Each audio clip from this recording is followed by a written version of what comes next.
the SAY Conference 2019, where I hope that the background noise is slightly less. It was rather very full last time round. And during a quiet moment, as workshops are taking place, I'm sat here with Daniel Robinson, who's head of year at an all-girls school. And we found out earlier that girls are not exempt from being groomed or even becoming gang members themselves. Daniel, good morning. Good morning. You don't have to mention the girls, the school that you teach at, but did you want to? And what initiatives have been put in place for these young women? Okay, so I work at Clapton Girls Academy, a school in Hackney, a very successful school, and we're obviously centred largely around student progress. However, the context of Hackney, although it's changing, still does have an undertone really of challenging with relation to gang violence. And as a school, we've had to adjust our line and the way we do things, including a lot of mentors who support our students who are at risk of entering into gangs or maybe affiliated with boys who are their boyfriends or cousins or even brothers who are putting them into quite difficult positions. And every year group also has an ESA, an engagement support advisor or assistant, who supports the head of year and does some of the more supportive parts of the role, who will speak to students who we know are at risk, offer strategies to them, and we do a lot of referrals to organisations such as Young Hackney who support our students outside of school and possibly give them different opportunities of things to do that take them away from some of the challenges that are in their local area or even in their homes. You mentioned the borough Hackney. Once upon a time it had a notorious name to it, which is known as Murder Mile. Yes. How has things moved on since then? Yeah, I think Hackney has moved on leaps and bounds. It's certainly in a better position.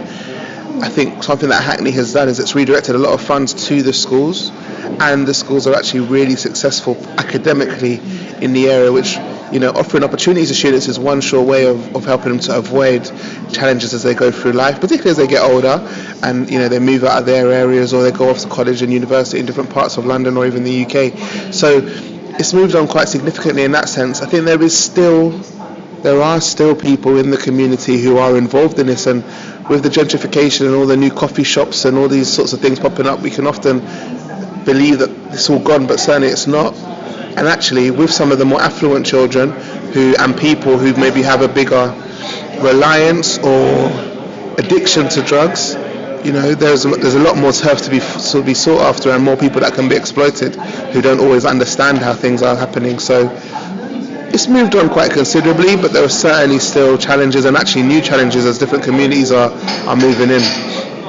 I think you've answered a question I was going to ask next. You speak about affluence and abundance within your school.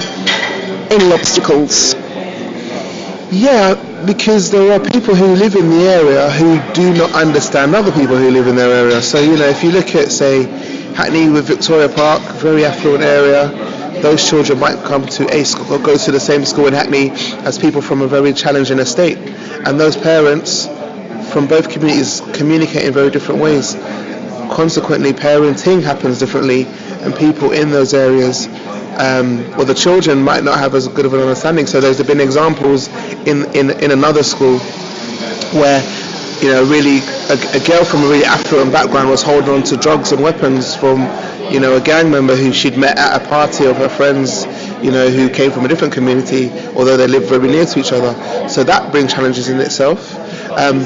And there's also that whole challenge of how are parents communicating with the school. Unfortunately, it always works best to write letters and to complain to the right people, but some of our working class parents, and I say ours as I'm from the working class myself, they might come into school angry and want to shout at various members of staff.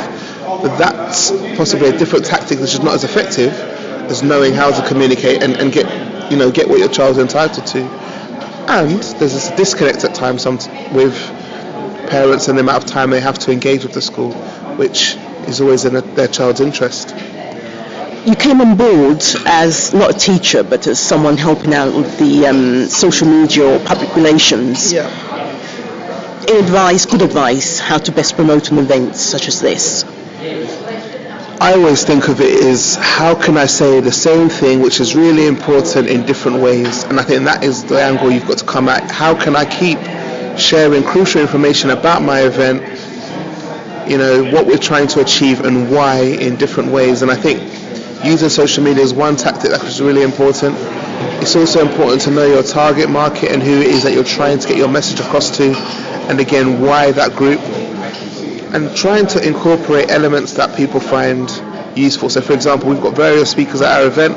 I've tried to publicize it for different groups, given as we've got people on CVs, and what who might that be for, teenagers, younger people in their early 20s, and just trying to find appropriate ways that they will appreciate and respond to. So it's knowing your target market and really trying to say the same interesting thing in as many different ways as possible. Coco Gauff is the great sensation at the moment over at Wimbledon. How are you keeping your girls occupied and inspired to do better? At school? At school, or in general, interests, keeping interests alive? It's very much about working out and giving students a range of opportunities and that we know young people are into. We can't be the people who are determining what they do, but we give as many options as possible, and we encourage our students to try new things. One thing that often sets apart, working class or students from state schools and private schools is just a wealth of capital they gain from doing different things and trying different things, and that confidence that brings. So we always look to offer opportunities and really praise them when they're getting involved and encourage them to carry on, because we don't want them to try it once, not be good at it, and fall back 2, 3, 4 times and see how it feels, see the improvement, and the progress is really important to celebrate, not the end goal or what they can and can't do, but how far they've come from the beginning to the next point. Has Clapton Girls' School, do they have a media site? Have they got a media site they can share with us today? A media site, so we have a school site which is claptongirls.com or .co.uk, sorry, and then we do have social media pages. So if you wanted to see some of the things that we're doing, we had a fantastic cultural day yesterday at school where we celebrate different cultures. You could visit us on Twitter, which is at Clapton Girls Academy, and Instagram is the same thing, as well as the Facebook. Right, would it include Matters Along Pride, which is a big thing this weekend? Yeah, so we celebrated Pride at school last month, and everyone decorated their doors. We also focus a lot on, at the moment, climate change. We've had corporations we've had our girls create lessons and assemblies, and and looking at different ways that we can make our school more environmentally friendly. So we try to address the students' needs and what their interests are, and especially with matters that are really important, such as climate change and pride. Daniel, I know you've got a busy schedule ahead of you with tutoring and all the rest of it, so thank you for speaking to me this morning. Thank you. Thanks for having me. Welcome. Thank you. Thank you. Okay, I will